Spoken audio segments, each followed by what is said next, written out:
son los siguientes. Contexto, como siempre lo hacemos, señalamos el contexto social, político, en el cual se da cada escuela, cada corriente en la historia de la literatura peruana. Las características y los representantes.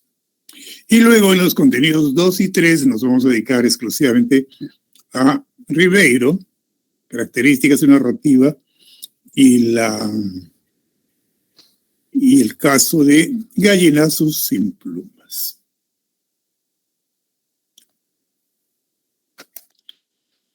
Generación del 50. Como se señala acá en la diapositiva, estamos en este tiempo en el gobierno dictatorial, fue una dictadura de el presidente Odría, el general Odría, que empezó su gobierno dictatorial, empezó con un golpe de Estado del año 48. El 48 gobernaba constitucionalmente don José Luis Bustamante Rivero, y el general Odría, desde Arequipa, dio un golpe de Estado, derribó al gobierno constitucional y se constituyó él en gobierno. Hasta el año 56 gobernó, desde el 48 hasta el 56.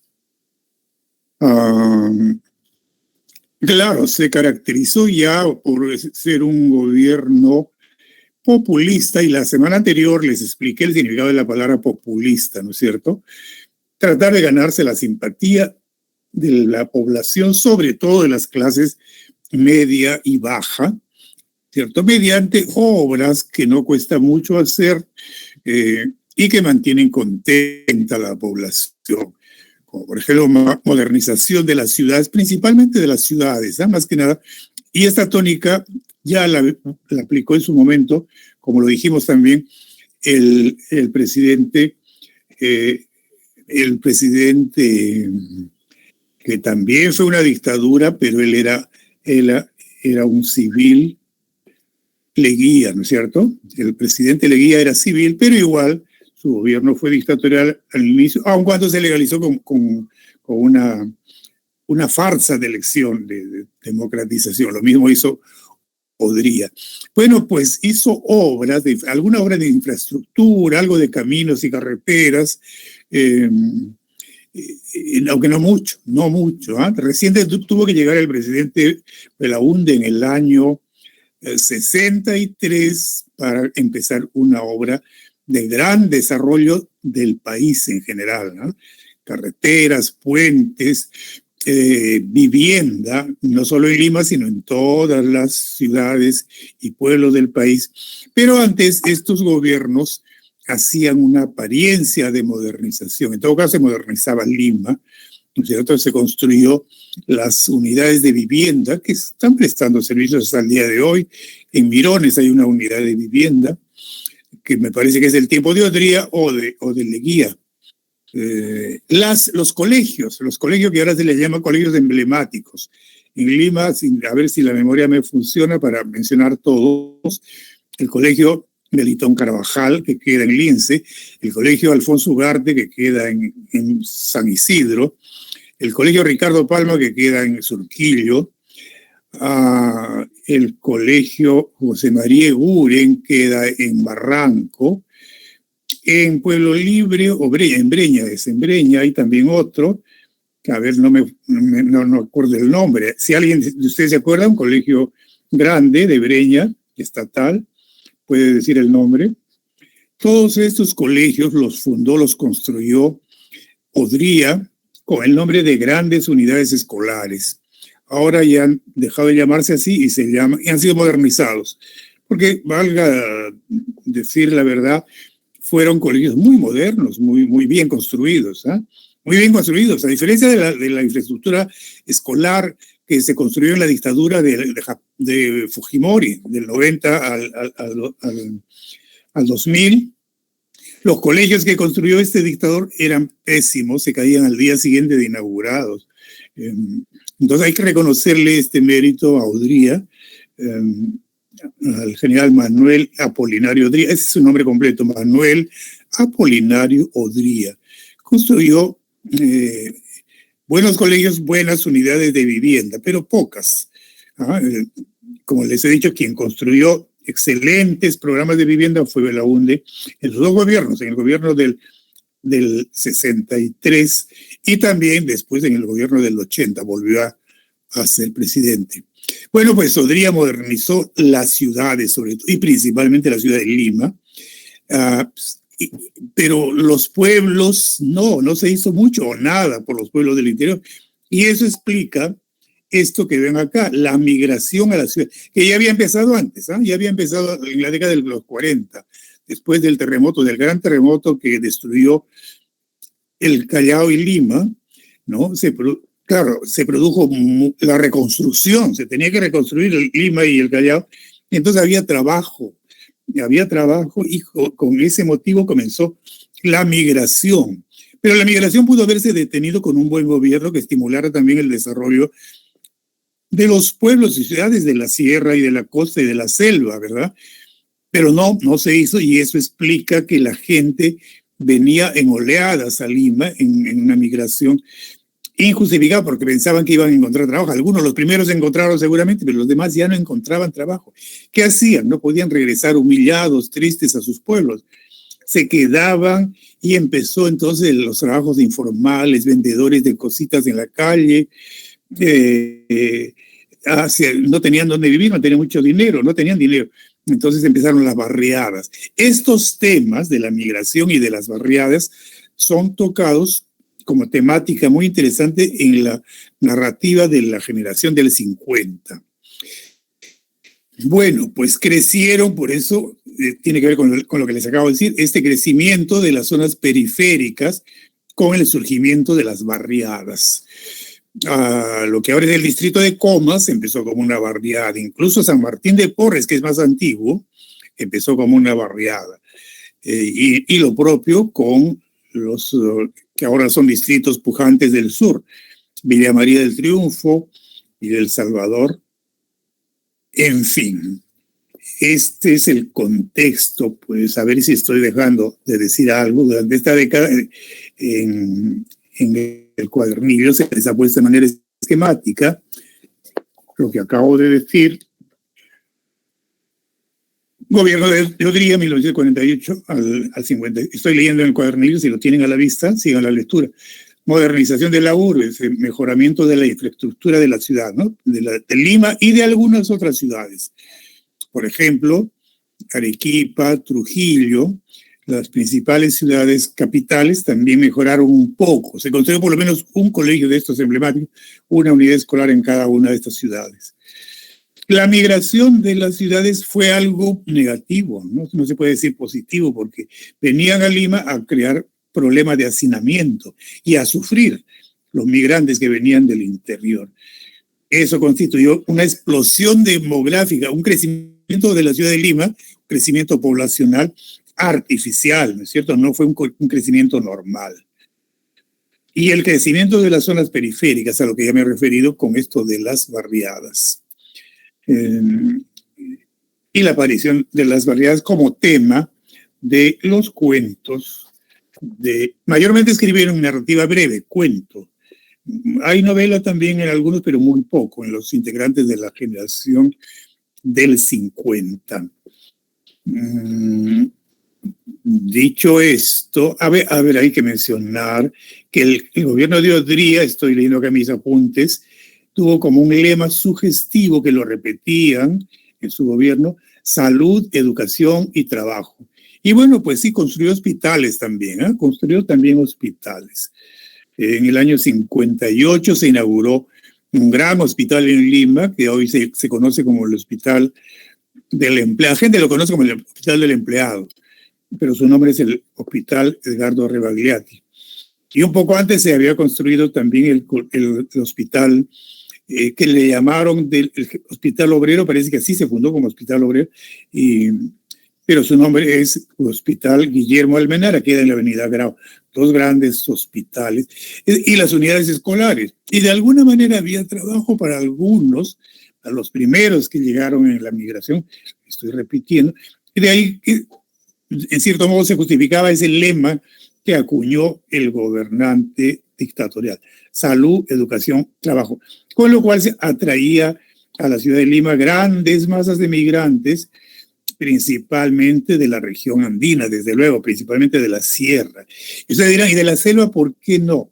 ¿Estaban mejor? No, no estaban mejor, nunca han estado mejor las poblaciones alejadas de la selva, sino que el viaje era mucho más difícil, ¿no es cierto? Y aún ahora hay lugares de la selva, pueblos y ciudades de la selva, que para comunicarse con Lima, el transporte de personas y de carga tiene que hacerse por avión.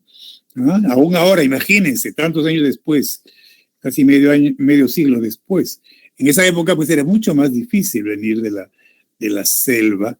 Entonces, pues principalmente la migración provenía de la región andina.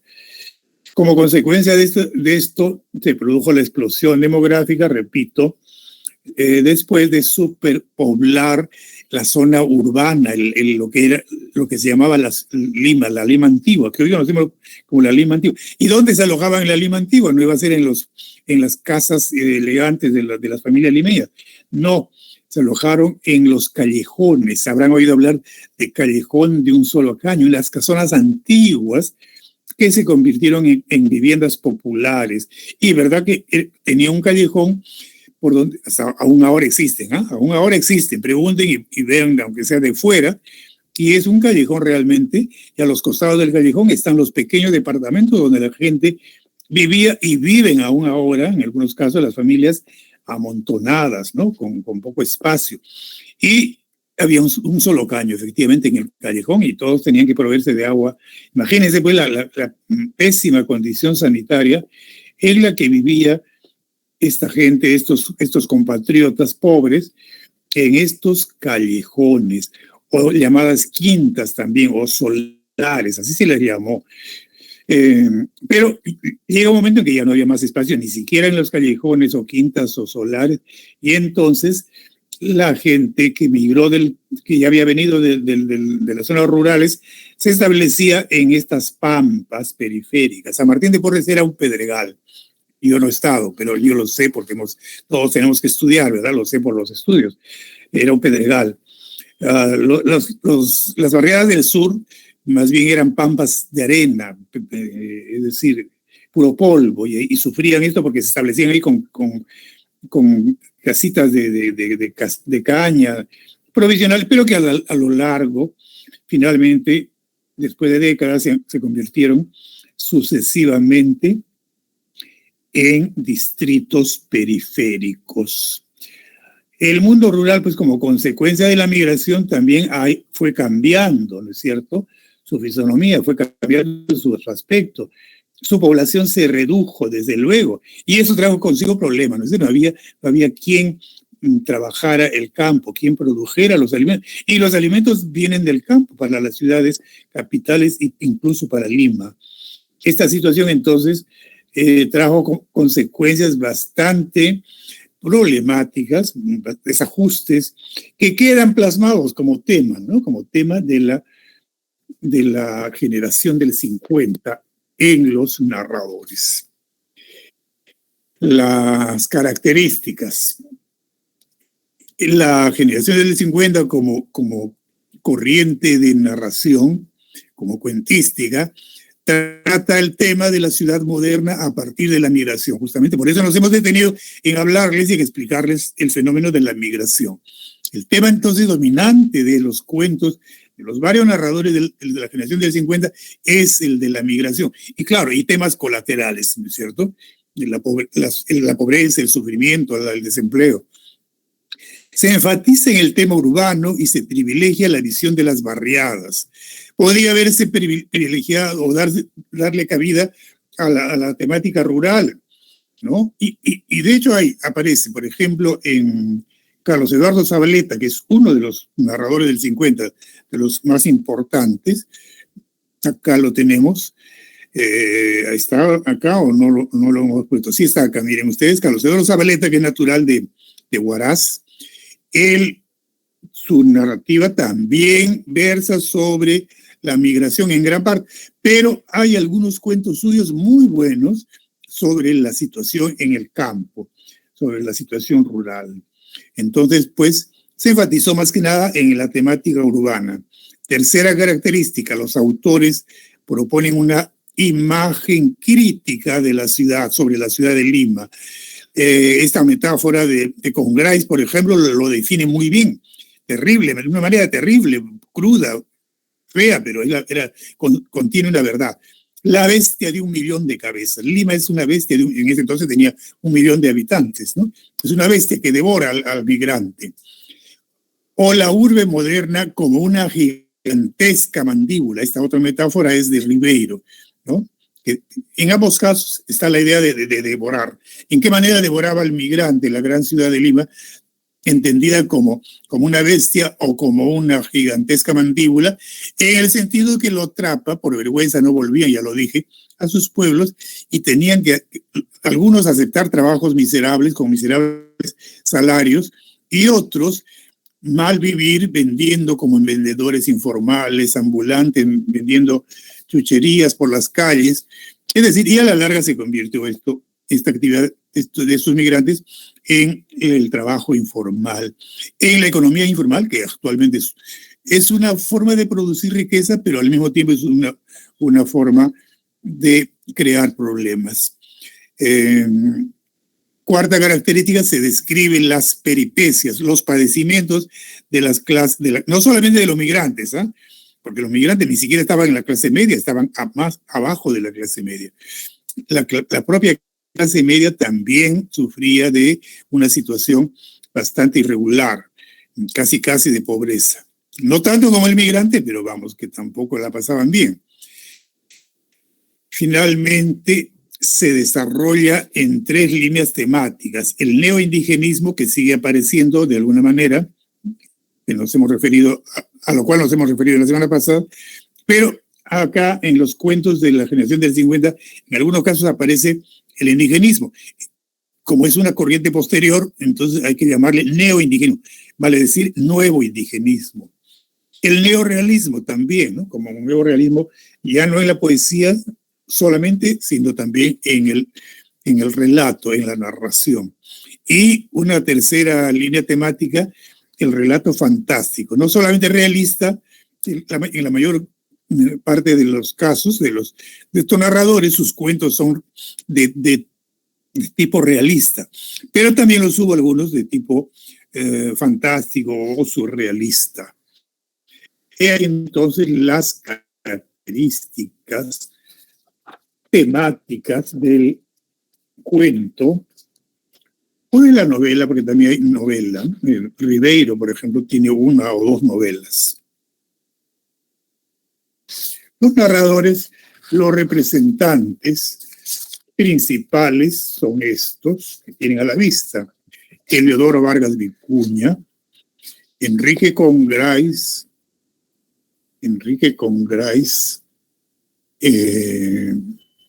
Carlos Eduardo Zabaleta, quien me acabo de referir,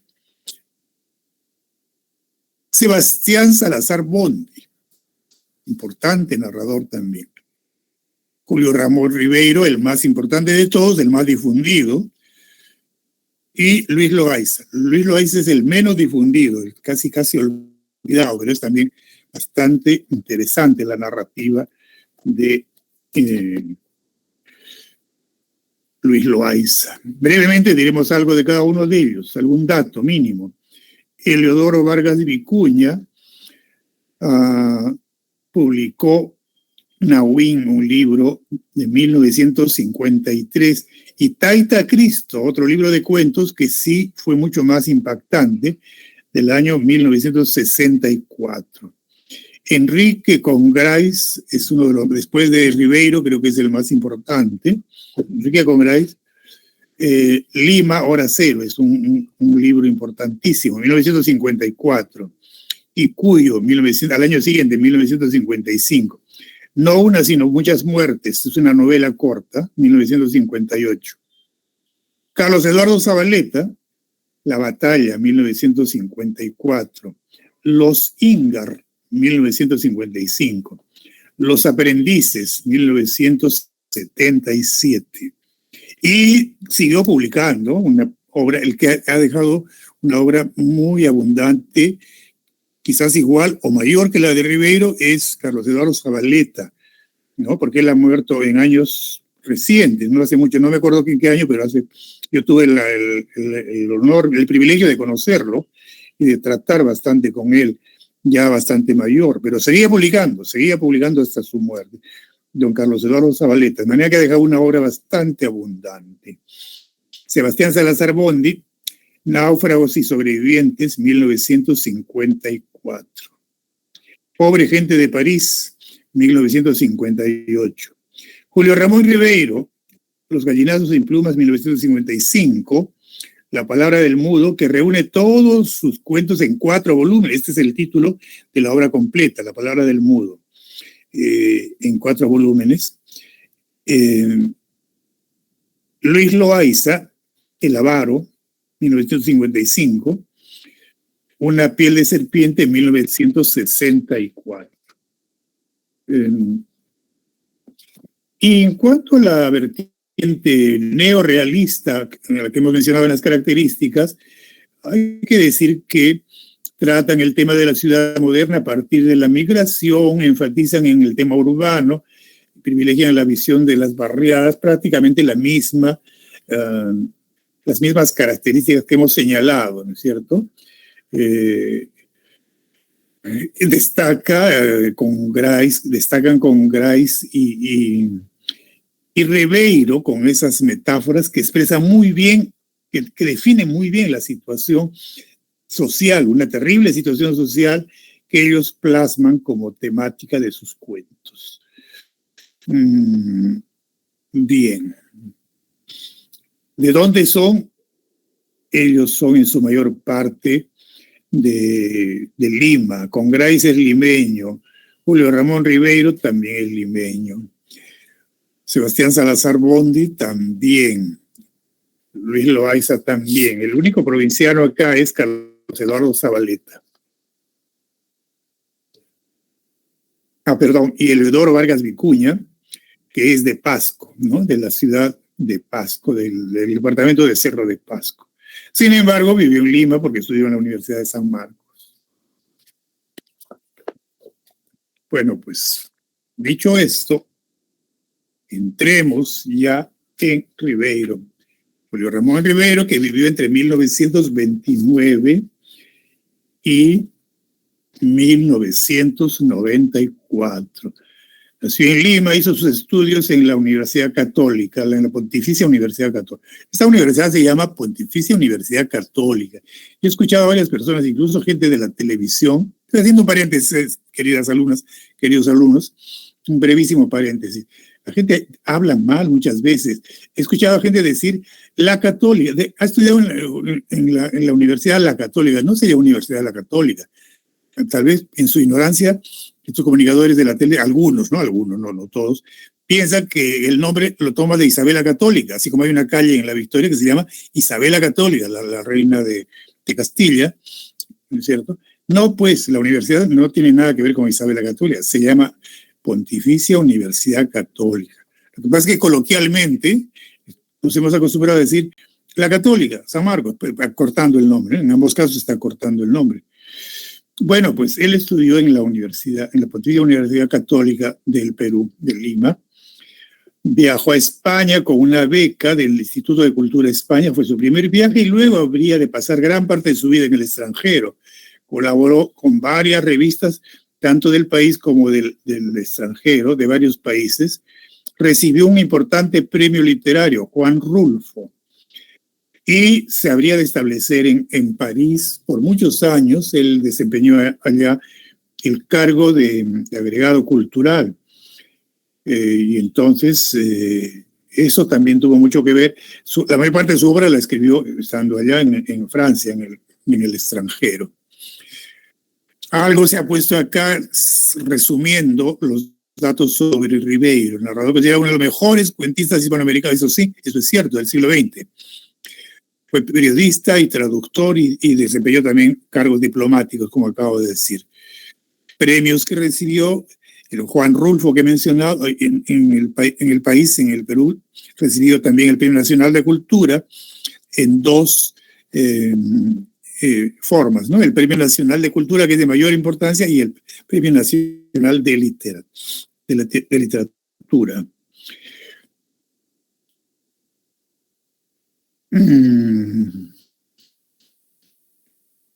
Características de su obra. La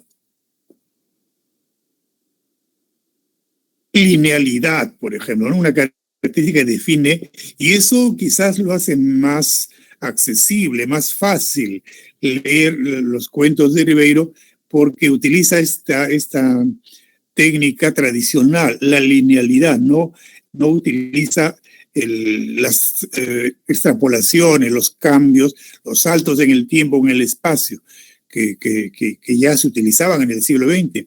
Él sigue la forma tradicional lineal, ¿no? La secuencia lógica horizontal, sin complicaciones técnicas, y entonces facilita el acceso del lector, es más fácil leerlo. Su temática es urbana o costeña. Crónica de San Gabriel, por ejemplo, es una novela corta que transcurre en el interior, pero la mayor parte de su obra transcurre en Lima. Los temas.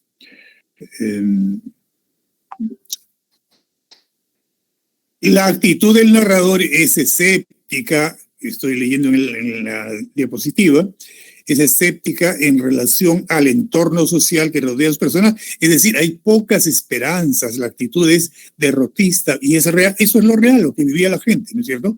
Lo que vivía la población por las razones que hemos señalado. Entonces no podía él poner una actitud pesimista, alegre, si no había muchos motivos de alegría o de felicidad en la sociedad. Entonces los personajes muestran ese rostro, esa actitud escéptica. Y finalmente se representan dos mundos, dos realidades, dos situaciones, la oficialidad versus la marginalidad. Cuando él usa esa metáfora de la gran mandíbula que se refiere a la Lima oficial, ¿no? que vivía bien, que tenían casas propias, más o menos, frente a la marginalidad. Los migrantes entraron a formar parte de la marginalidad. Y hay que mencionar lo que se ha puesto aquí en primer lugar, ¿no? El título representa a los que no tienen voz, a los marginados, a los olvidados. De ahí que el título que pone a esta publicación, que abarca bastante de su publicación, se llama La Palabra del Mudo. No porque aparezca algún personaje mudo, sino porque son los sin voz, que no tienen forma de expresarse, de reclamar.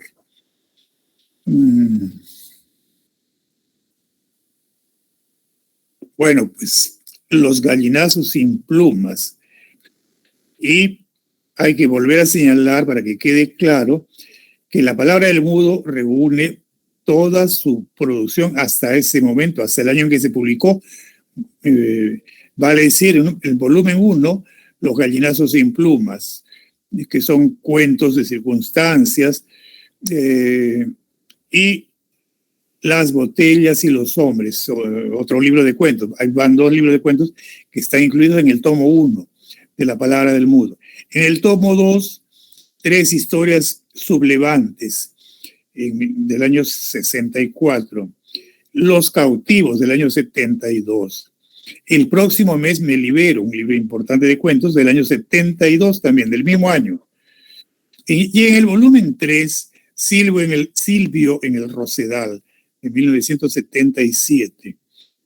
Y en el volumen 4, finalmente, Relatos santacrucinos del año 92 y Solo para fumadores del año 87. Solo para fumadores porque él era fumador, lamentablemente, a él fumaba mucho. Y eso le causó una enfermedad que lo llevó a la muerte, por desgracia. Los gallinazos sin plumas. El argumento. Cada mañana Efraín y Enrique son dos niños, dos pequeños, al parecer huérfanos, no se dice, no se indica por qué viven con un abuelo, un viejo cruel, porque en algún momento se le designa así, el viejo, ¿no? No es que yo esté usando peyorativamente la palabra viejo. Viven con el abuelo, Don Santos, el viejo Don Santos, y que los envía todos los días a buscar comida en una parte alta, en un cerro de los cerros de Lima. Desde luego vivían en una covacha. Y él los hacía levantar de madrugada y los mandaba a la ciudad de Lima a buscar entre los basurales comida para un puerco que criaba con la esperanza de venderlo y obtener una buena ganancia. Esos eran los planes del abuelo, Don Santos. El cerdo se llama Pascual, sale el nombre del cerdo. Los niños se dirigen a distintos barrios para hurgar entre los cubos de basura. Efectivamente se detiene mucho, por ejemplo, en la avenida Pardo de Miraflores, porque ahí habían casas elegantes y hasta la basura era distinta. Estos niños al fin no solamente buscaban lo que fuera utilizable para alimentos de Pascual, sino algunas cositas para ellos que les llamaban la atención, cajitas, frasquitos, que para ellos que eran tan pobres resultaban novedosos y los separaban y se los llevaban como trofeo para jugar, en fin. Esa era la rutina entonces de todas las mañanas de este par de niños. Debido a que el animal era voraz cada vez más, bueno, necesitaba cada vez más alimento y a la intención del abuelo de venderlo y obtener, como les he dicho, una buena ganancia, el caballero, el abuelo, los obliga cada vez más a los niños a traer mayor cantidad de alimento cada día, ¿no es cierto? Es decir, él se desesperaba al ver la voracidad del animal y a su vez los obligaba, los empujaba a los chicos, a los dos niños, a un trabajo mayor, porque al fin de cuentas era el trabajo de los dos niños, bajar a la ciudad para traer alimento. Entonces, en esa situación tensa, un día ocurre que uno de los dos, Efraín, se lastimó, se cortó un pie. Su hermano fue solo a trabajar por los dos, dado que Efraín no podía caminar. En el trayecto, el hermano se encuentra un perro y lo trae, ¿no es cierto? Luego ocurre que también él, el que se llama Enrique, no he dicho, Efraín Enrique, también se enferma y no encuentra a su perro. Cuando pregunta por él, ¿qué ha ocurrido? Que el abuelo, mira, acá hay esta parte bastante terrible, fuerte, en la historia. El abuelo lo ha arrojado al corral del cerdo y obviamente el cerdo lo ha devorado al perrito, el perro era pequeño. El niño entonces se enfrenta a su abuelo, encolerizado, triste, llorando, ¿no es cierto? Enfrenta a Don Santos y lo golpea. El niño golpea a su abuelo con un palo, con una vara. El abuelo se toca el rostro, retrocede, resbala y cae en el chiquero. Cae el abuelo dentro del chiquero, dentro del corral del puerco. Enrique coge a su hermano y ambos huyen, mientras desde el chiquero llegaba el rumor de una batalla. ¿Qué rumor de una batalla? El cerdo seguramente intentaba devorarse al viejo y este pugnaba por defenderse. ¿Cuál fue sí, algunos finales son así, ¿no es cierto? Lo deja para que el autor deja para que el lector imagine cuál es el final. Más probable es, claro, lo previsible, ¿no es cierto? Que el puerco, que era de gran tamaño, hubiese devorado al abuelo. El tema es, como verán ustedes, la explotación de las personas por alguien. Alguien explota a alguien, en este caso el abuelo a los dos niños, pero en pos del progreso. El móvil es bueno, él quiere progresar. Y si progresaba, probablemente hubiera ayudado a sus nietos, quizás, no lo sabemos.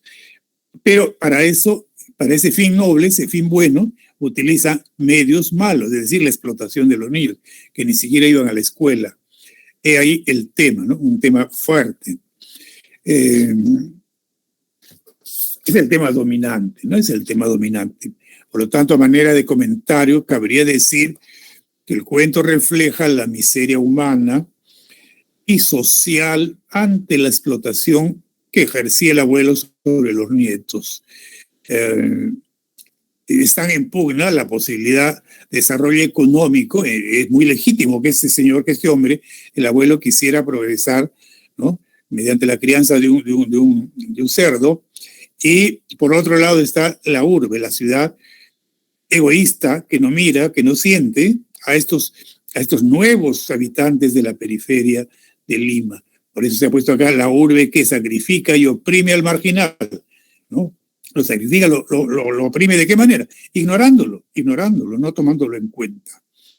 Así pues, el tema del fracaso se muestra a través, estoy leyendo nuevamente, a través de la cancelación de las esperanzas.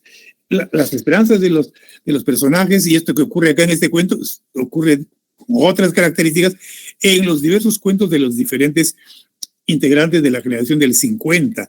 Naufragan, esas esperanzas terminan naufragando, ¿no? Siempre el final es el fracaso. Siempre o casi siempre el final es el fracaso. Un fragmento, lo tienen ustedes en el cuadernillo. Un fragmento bastante ilustrativo que podemos leer completo, no es tan largo. A ver, leamos pues. A las 6 de la mañana la ciudad se levanta de puntillas y comienza a dar sus primeros pasos.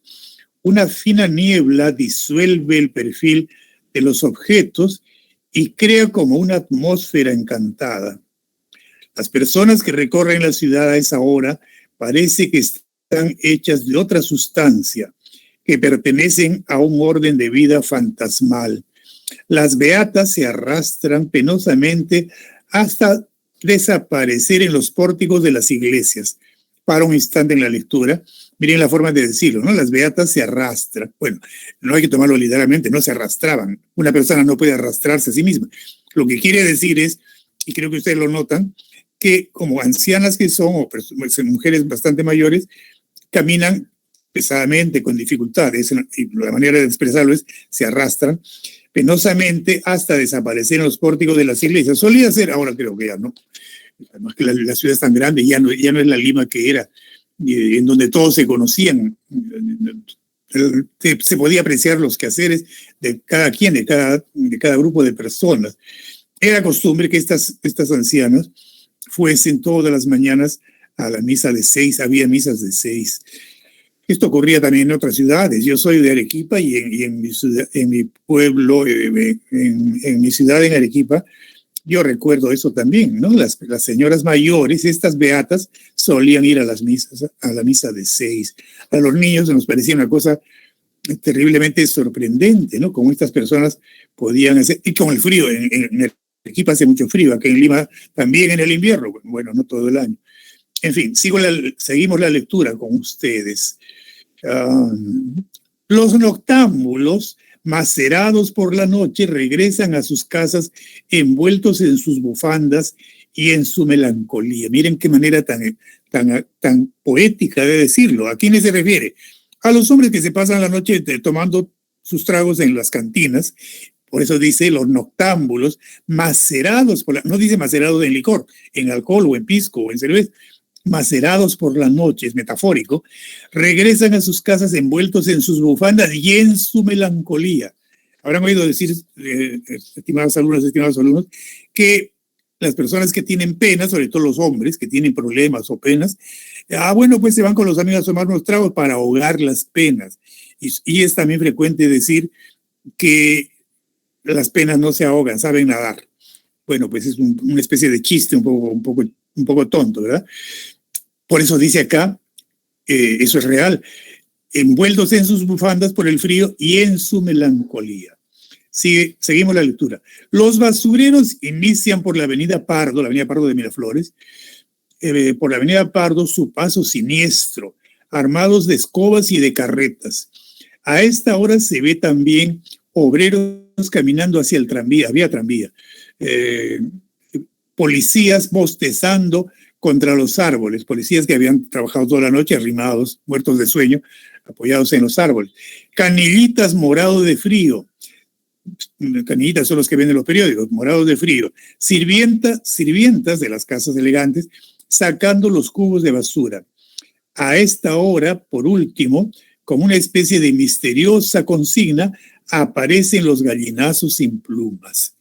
¿Quiénes son los gallinazos sin plumas? Pues esos niños pobres, ¿no? Como Enrique y Efraín, ¿no? No eran los únicos, había infinidad de niños o de adultos también que bajaban de estos sitios, de estos cerros, a buscar en la basura. A esta hora, sigo leyendo, el viejo don Santos se pone la pierna de palo y sentándose en el colchón comienza a berrear. ¿Berrear qué es? Es un animal que berrea, ¿no es cierto? Pero él gritaba, y es una manera de decir, el narrador dice berrear como un animal. A levantarse, Efraín, Enrique, ya es hora, gritando, ¿no es cierto? Los dos muchachos corren a la acequia del corralón frotándose los ojos legañosos. Con la tranquilidad de la noche el agua se ha remansado y en su fondo transparente se ven crecer hierbas y deslizarse ágiles infusorios. Luego de enjuagarse la cara, coge cada cual su lata y se lanzan a la calle. Don Santos, mientras tanto, se aproxima al chiquero y con su larga vara golpea el lomo de su cerdo que se revuelca entre los desperdicios. Todavía te falta un poco, marrano, le habla con el puerco. Todavía te falta un poco, marrano, pero guarda nomás que ya llegará tu turno. Es decir, él sueña con que llegue el engorde total del animal y venderlo a muy buen precio. Un poco se parece al cuento de la lechera, ¿se acuerdan? ¿No? Es un cuento de la lechera que va haciendo planes en la mente y da un brinco y se le cae el cántaro de leche y adiós sueños. En fin. Efraín y Enrique se demoran en el camino, trepándose a los árboles para arrancar moras o recogiendo piedras de aquellas filudas que cortan el aire y hieren por la espalda.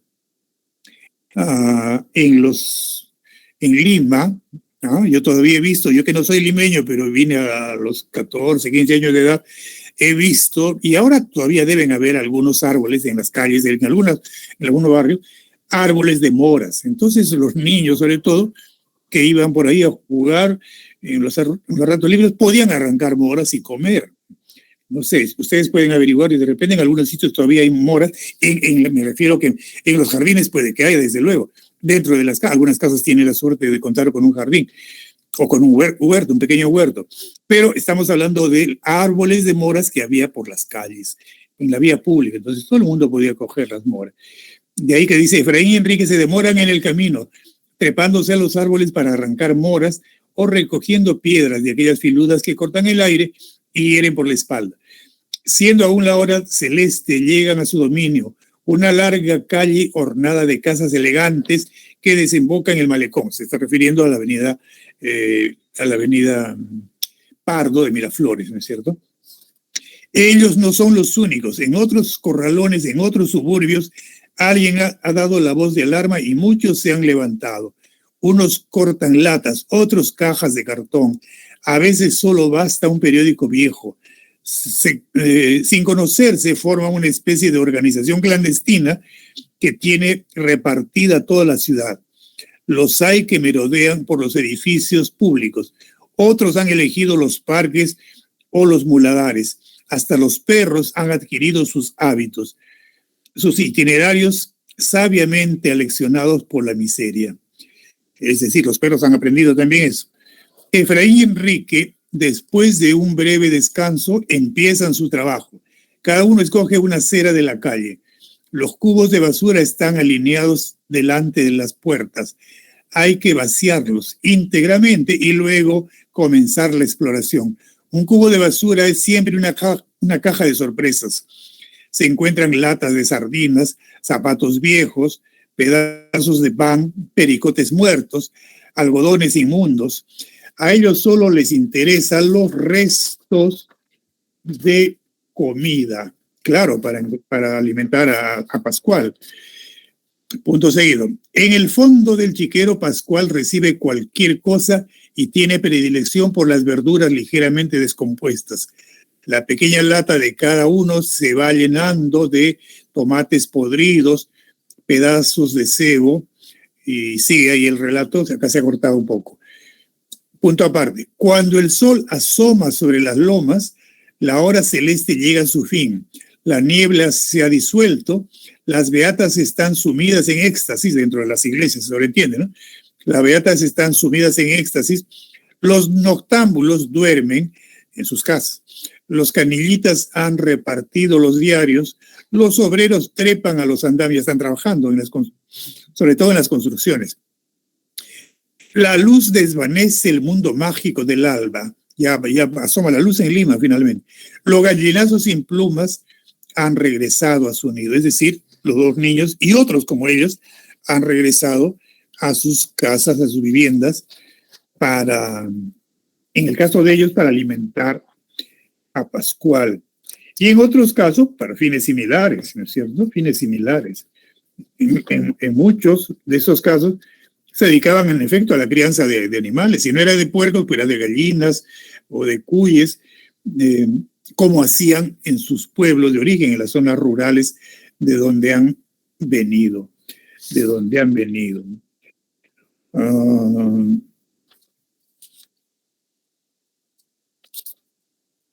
No quiero terminar, que ya es momento de ir terminando, sin hacer mención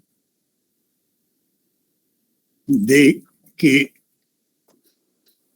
un cuento importante también en Ribeiro, muy importante, es,